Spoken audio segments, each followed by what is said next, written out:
ensure your seatbelt is properly fastened, that your seat back and table chair are locked in the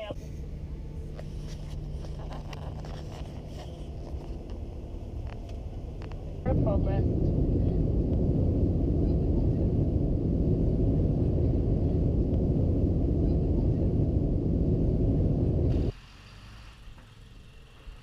My trip to the Dominican Republic began as does most any other to the region, a simple tropical vacation.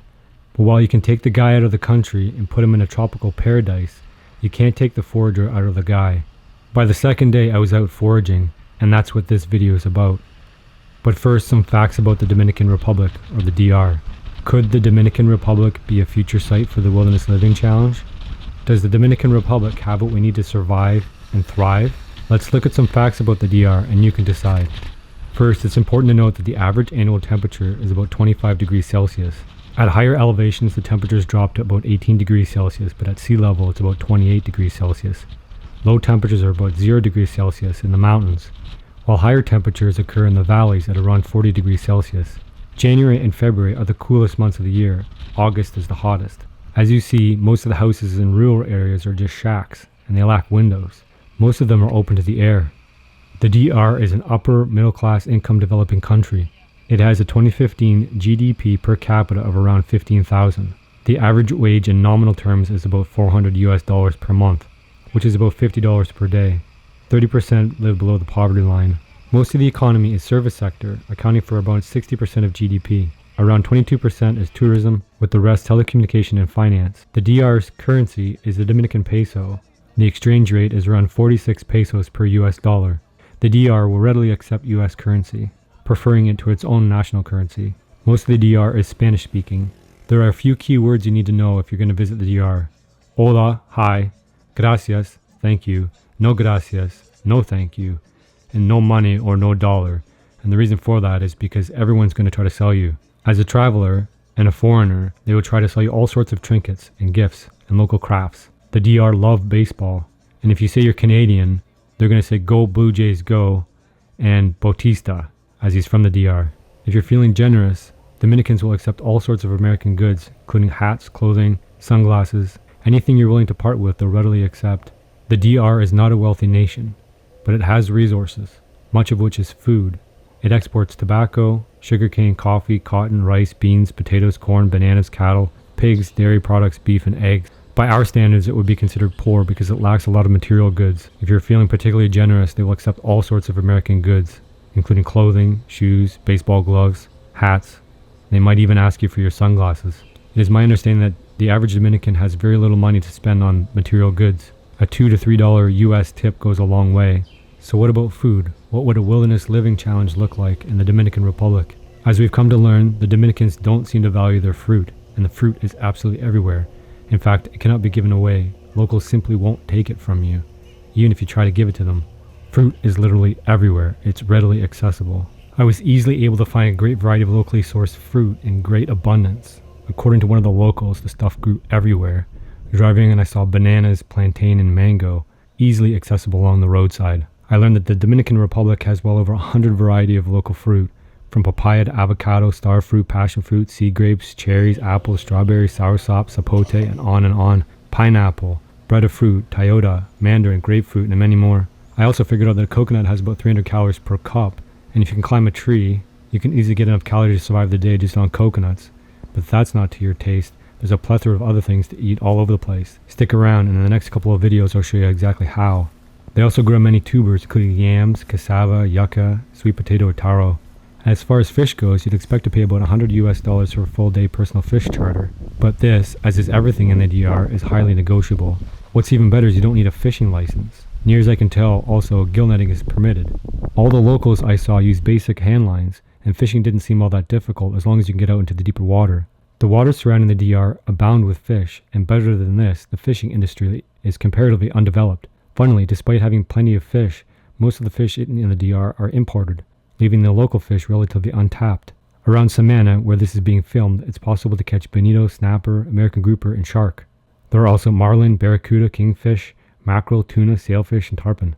One drawback, however, is that there are relatively few land animals, but it's possible to find herds of wild pigs in some of the regions. That said, food is literally everywhere, And as I've said before, it can't be given away because it's in such ample supply that it's literally easy to get. One thing the DR does not lack is easily accessible food resources. We were told that as much as 90% of people grow some kind of fruit in their yards. We were also told that all fruits grow, and anything they imported, fruits, vegetables, tubers, grew easily in the soil. So now I'm going to be quiet and let the rest of the video run relatively silent, and you're going to see how I fared on my first morning foraging in the Dominican Republic with little knowledge and little research backing up exactly what I was looking for. By the end of the series, you'll see just what I saw, a great abundance of wild, naturally occurring food, ready for picking, eating, and thriving.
Yeah.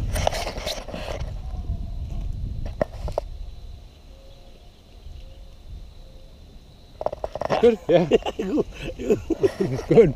Yeah. So these ones no good? Yeah. These good? Yeah. See. Yeah. These harder to break. Yes. Gotcha. Yeah. Go. Cool. What about a coconut? Yeah. Coconut? Coconut. What's a good coconut Yeah. to crack? You have to get them. You have to get them from the tree, Yeah. not the ones on the ground. No, those. No good. Se llama almendra. Yeah, almond. Sí, hombre. El gusto.